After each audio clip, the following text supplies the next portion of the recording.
This happened not even a month ago. I'm a senior in high school, and I've lived in Nevada my whole life. There's not a whole lot to do here, but one thing my friends and I have always been into is urban exploring. We'd look for abandoned buildings, old service tunnels, dead malls, anything that felt forgotten. We'd climb through broken fences, take pictures, sometimes sneak up to the roofs or down into basements. It wasn't about breaking stuff or doing anything illegal. It was just about the vibe. The only guy in our group who always found the weirdest places was Charles. He was kind of the quiet, mysterious type. He'd show up with locations none of us had heard of. Half the time, I didn't even ask how he found them. One day, he sent us a screenshot from some sketchy Instagram account. Low follower account, blurry photos, all kinds of creepy comments under the posts. The caption on the post in question just said something like, "Dozens of abandoned mine shafts in the Mojave Desert if you know where to look." According to Charles, he had been in contact with the account and whoever was running it had given him some areas to check out. That's all Charles needed. He was instantly obsessed with the idea. So that Saturday, it was me, Charles, and our other friend James. I had a Wrangler that was perfect for off-road desert driving, so we took that. We didn't have a specific address or anything, just a general area and a pin drop somewhere in the middle of the Mojave. The spot Charles had marked was way off in the desert, like really far from anything. We turned off the main road almost half an hour earlier, and the dirt path we were on barely looked like a road anymore. We drove around for what felt like forever. No signs, no structures, no landmarks, just endless nothing. I kept checking my phone, even though I knew we didn't have service. James was in the back, getting more and more irritated. He started telling Charles this whole thing was a waste of time, and that he had been scammed by some troll account. Charles insisted that we keep looking, so we did. He's always been stubborn with navigation, so I figured I'd indulge him a little while longer. Eventually, just as we were about to call it quits, James pointed out something off to the right. At first, it looked like just more rock and sand, but as we got closer, we saw it. This half-collapsed wooden structure built into the side of a slope.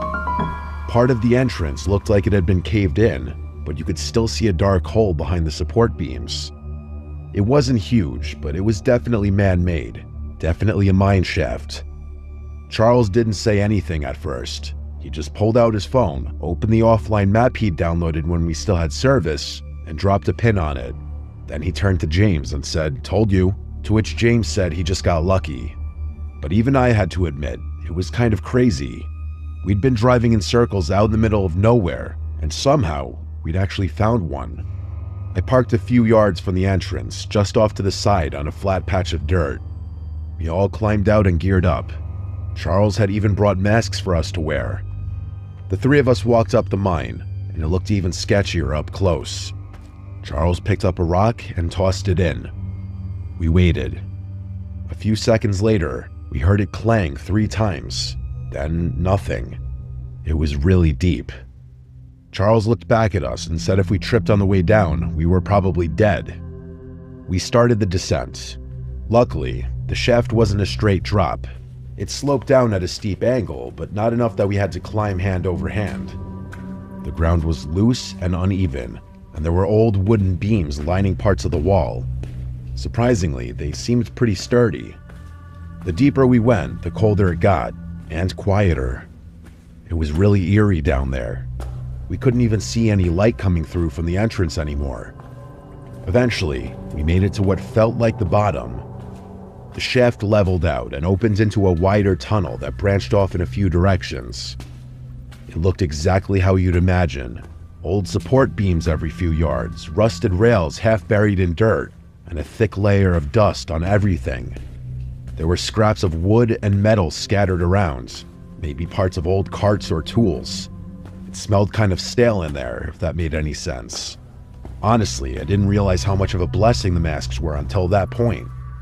We picked a tunnel and just started walking. None of us really said much. We weren't looking for anything specific, just exploring. There honestly wasn't much cool stuff down there. The place looked like it had been mostly cleaned out of anything worth taking. But then we heard something. It was faint, somewhere further down the tunnel.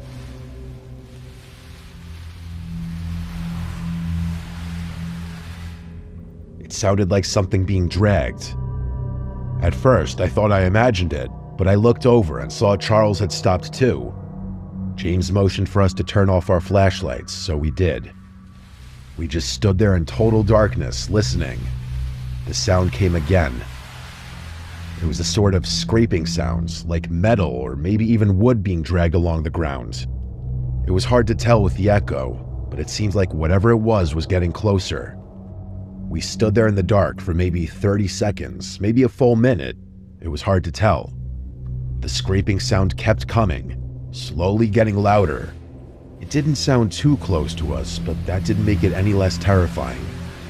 Then, James accidentally flicked his flashlight on and then off again. I wanted to kill him. The scraping stopped and everything went silent. Then, out of nowhere, there was this loud metallic clang from somewhere deep in the tunnel. Like whatever was being dragged had just been dropped. And right after that came the most awful, demonic scream I'd ever heard.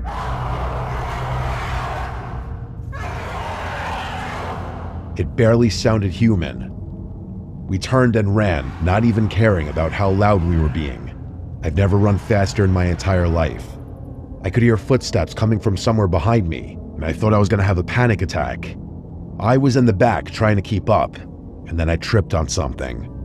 One of my shoes came off, and I struggled to stay upright. I didn't have time to go back for it, so I just kept going, trying to ignore the pain in my foot. Up ahead, Charles and James had already reached the incline and were climbing. I practically threw myself up the stairs. When I tell you climbing those stairs half barefoot was the most painful thing I'd ever experienced, I'm not exaggerating. It was excruciating. I picked up a new splinter every few seconds. If not for the adrenaline coursing through my veins, I don't think I would have been able to make it out of there. By the time I finally made it out into the open air, my foot was shot. I needed James and Charles to damn near carry me over to the car. I couldn't drive like that, so James jumped in the driver's seat. I barely got the door closed before he threw it in gear and floored it. I don't think we were followed up the shaft, but we weren't sticking around to find out. We drove in silence all the way to the nearest hospital. I thought the pain was going to make me pass out. I ended up having to get a tetanus shot, and even after all my wounds were cleaned and all the splinters were removed, I couldn't walk normally for days. A few days later, once I could walk without limping too bad, James told us he dropped his wallet somewhere near the shaft, probably when he was helping me get to the car. He hadn't said anything at the time, but now he figured it was worth going back. Just to the entrance, no way were we going back inside. So the three of us drove back out there using the pin that Charles had saved.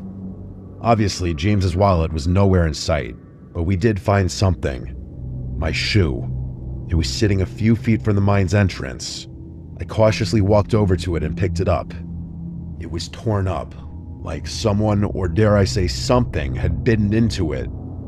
There were literally teeth marks in my shoe, and entire chunks of it were missing. We didn't stick around much longer after that. None of us can come up with any rational explanation. You might be quick to just say it was some homeless person living down there, but if that were the case, how the hell had they managed to stay alive for so long? There was no food down there. What in the world would they eat? Charles said that Instagram account never responded to him when he DM'd him about what happened. It's going to be a long time before I do any urban exploring in the desert again.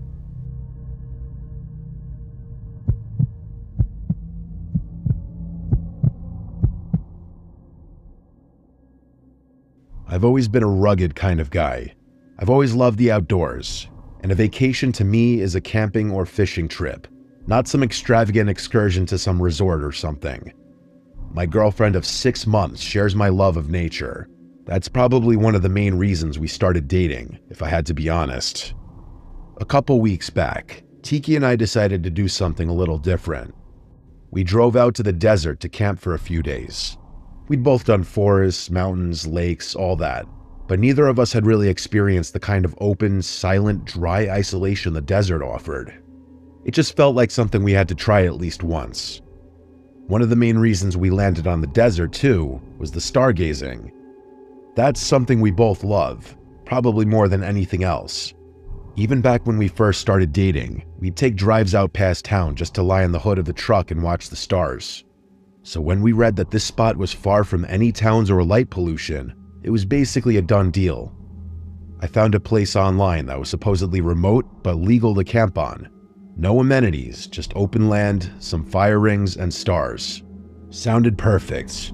We packed up the truck with our gear and made the 3-hour drive early that Friday morning. The last hour or so was on a dirt road that felt like it went on forever. There wasn't a house or sign of human life in sight. Honestly, that was half the appeal. By the time we found the campsite, it was already late afternoon. The place was completely void of people, just as I had hoped. The first couple nights were exactly what we wanted. Warm days, cool nights, clear skies. We'd sit out by the fire with a couple drinks, pass a little joint back and forth, and just talk about dumb stuff or lie back and stare at the sky.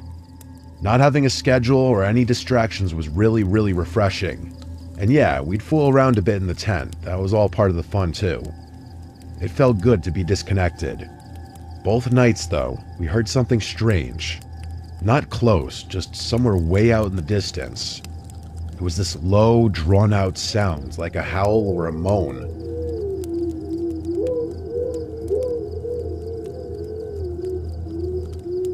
It didn't really sound like a person, more like an animal. The first night, we both sort of paused when we heard it. Tiki looked at me like, "Did you hear that too?" And I nodded. But we ended up laughing it off. I said it was probably a coyote or a mountain lion or something, and she agreed. Same thing the second night, right around the same time too. We chalked it up to being desert wildlife. I mean, there's all kinds of stuff out here that we're not used to hearing. It was unsettling, sure, but we weren't going to let it ruin the trip. The third night, I woke up to the sound of footsteps outside the tent. It was soft at first, just a couple faint crunches, like someone walking slowly over dry dirt. I held my breath and listened. It wasn't an animal. It was too steady and slow.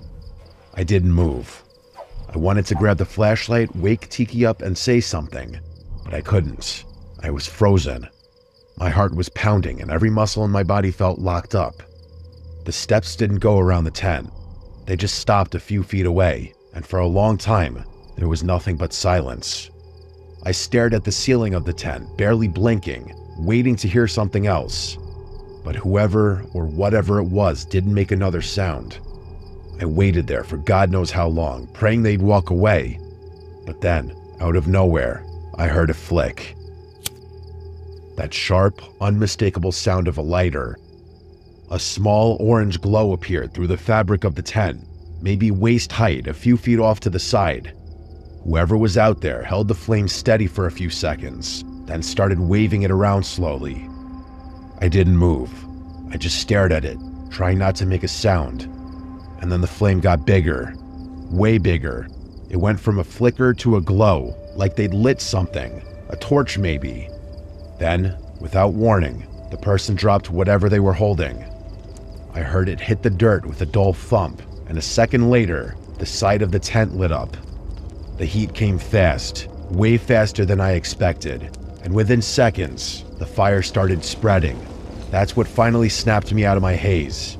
I woke Tiki up, and she immediately realized what was happening. We scrambled, no time to think.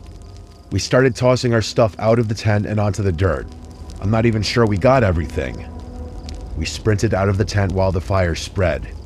Tiki grabbed one of our water jugs and dumped it on the fire, while I tried stomping out anything that had caught on fire. Eventually, we got it under control. Half the tent was completely ruined. I grabbed the flashlight and started scanning the area around the tent, looking for the person who had just tried to kill us, but there was no one. At least, no one I could see. Tiki started packing up our stuff, and I quickly followed suit. We started speed walking what we thought was the direction of the truck. There weren't any landmarks, and it was dark, so we were practically guessing. After a few minutes, it became clear we were turned around. At some point, maybe 10 minutes into walking, I heard it again. That same distant scream we'd heard the first 2 nights. Only this time, it didn't stop. It kept going like an animal was in constant pain. And then another scream started from somewhere else, and then another one. They were all coming from behind us, but it was clear that there were multiple things out there. I didn't say anything. I just grabbed Tiki's arm and started moving faster. By some miracle, we actually found the truck. We practically threw all of our stuff into it, and I drove off as fast as I could. I couldn't go too fast though, the road was rough, and without any light besides my high beams, it felt like every dip and bend could flip us. After what felt like forever, we finally hit a main road. I didn't stop speeding until I saw other cars again. Tiki was holding it together, but I could tell she wanted to cry, and I was doing a really bad job of consoling her. We did call the police to report everything that happened. All I can think about all of this is how if I weren't such a light sleeper, my girlfriend and I could have been murdered that night in the middle of the desert.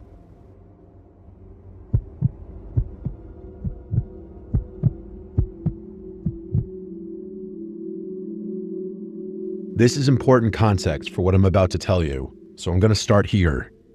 I've always been a little suspicious of my mom's past. Suspicious isn't exactly the right word, but I can't think of a better one. She was born in Mexico and spent her childhood there before moving to the States alone to pursue an undergrad degree. The rest is history. She found work, met my dad, and has lived in America ever since. I don't really know a lot about her life before America, and there's a part of me that thinks that's by design. She avoids talking about her past entirely and dismisses any questions about it with a joke or by changing the subject. Growing up, my dad always told me that it was because she had some childhood trauma that was better left undiscussed, and I believed that for the longest time. I mean, why wouldn't I? But as I grew older, I started getting more and more curious, and would often marvel at how skilled my mom was at dodging those kinds of questions at family gatherings and whatnot. Here's what I do know. She lived in a border town somewhere in northern Mexico along the Texas border. It doesn't have the best reputation being a border town and all. The closest I've ever gotten to knowing anything about her parents is a joke that she told a few times when I was younger. She would laugh that her dad's side of the family were the politicians and her mom's side were the crooks, but she was never able to tell which was which. I never read into it as anything beyond a cynical political joke, but as I grew older, I started wondering whether there was more truth to that statement than I had originally thought. Her dad worked for the government in some capacity, and she never spoke about her mother, not once. The only other piece of information I have is a name. I'm not going to write it out, so I'm just going to call him R. One night when I was around 10 or 11, I woke up in the middle of the night to use the bathroom. As I was walking past our living room, I heard my mom speaking in a quiet voice. I didn't understand Spanish, but she repeated R's name multiple times, the way someone talking about someone would, as opposed to someone speaking directly to someone. All the lights in there were off, so I couldn't actually see her, but I could hear her. Even though I knew it was just Mom, my young self was still a little scared of the dark, so I instinctively flipped the light switch on. She didn't scream or even react to the light. It was like she was anticipating that I'd be there. Instead, she immediately hung up the phone and glared at me with a look I had never seen from her. She told me to go back to bed, and I did. And that's it. That's basically all I know about my mother's past. A joke, her dad's very vague occupation, and the name R. What I'm about to tell you happened almost a year ago to date, and it's been on my mind a lot recently. I'm from Arizona, lived there my whole life. I was a year removed from graduating college, and I was driving through the desert on my way to meet up with one of my old college friends. It was a really long drive, I'm talking road trip hours, and I was tired of listening to music. I'm not a podcast guy, so I was low-key cycling through my contacts, calling up all my friends and whatever girls I happened to be talking to. Eventually, I decided to call my mom. We're both really into soccer, so we were talking about the upcoming Champions League fixtures and how exciting the matchups were. She's got some serious knowledge on the sport, so the two of us can talk soccer forever. Out of nowhere, I saw two pickup trucks blocking the road up ahead. It didn't look like a car accident, so I wasn't sure what I was looking at. I was worried that someone might need help or something, so I slowed down as I approached. My mom was still on the phone, but I hadn't let her know what was happening. I stopped my car and sat there, wondering if it would be a good idea to get out. Before I could do anything, 3 men sprang out from the 2 cars, all holding guns. I froze up and realized there was another car quickly approaching mine from behind. I was unarmed, so compliance was really my only choice at that point. One of the men tapped his gun on my door, motioning for me to get out. The other 2 stood a little further back. I put my hands up and slowly got out of my car. By that point, the car behind me had fully caught up and was parked a little ways away. The man barked a few commands in Spanish, but I didn't understand what they were saying. I consider my inability to speak Spanish one of my biggest failures in life, especially as a Mexican American. And in that moment, not being able to at least communicate with my assailants, I wanted to die. It didn't take a translator to know what they wanted me to do, though. Before I knew it, my phone, keys, wallet, and other personal belongings were in their possession, and it looked like I was going to be stranded in a barren desert with no viable escape. One of the men got into my truck, and that's when things took a turn. I realized I hadn't hung up the phone with my mom, and since my truck was still running, she was still on the line. I watched through my driver's side window as the man reached his finger toward the screen as if to hang up, only to pull it back, like he had changed his mind. I kept watching, and it seemed like he was listening. I instantly connected the dots. My mom must have been speaking to him. Eventually, I saw his lips start moving and realized they were having a full-on conversation in there. I obviously couldn't hear anything because the windows and doors were closed, but I knew they were speaking Spanish. I swear on my life, I'm 90% sure he repeated R's name a few times, like my mom had said it and he was making sure he heard it correctly. At some point, the other guys must have realized what was going on, because they stopped guarding me and approached the car. The guy inside rolled the window down and stared at me as he spoke to the other 2 men. After he finished talking, all 3 of them turned and stared at me, as if sizing me up. The conversation didn't last long after that. They hung up the phone and walked back over to me. They handed me all my stuff back, including my car keys. The only thing they took was the cash in my wallet. One of the men looked at me, smiled, and in a thick accent said, "Tax," as he did it. I had never been more happy to lose all my cash in my life. As I drove away, all 3 cars, including the one that had been behind me, started speeding off into the desert, away from the road. My plan was to try memorizing their license plates, but none of the cars had any. I was still in shock. After a few minutes of driving, I called my mother back and demanded an explanation. She told me that she had simply threatened to call the police on them, as she was tracking my location and knew exactly where I was. I told her that was obviously BS, and insisted she tell me what they had really been talking about. She was adamant about her story, though, and told me most of the Spanish was just her pleading her case. Even though I didn't believe her story, there was nothing I could do but accept it. I asked her to call the police for me, and she said she would.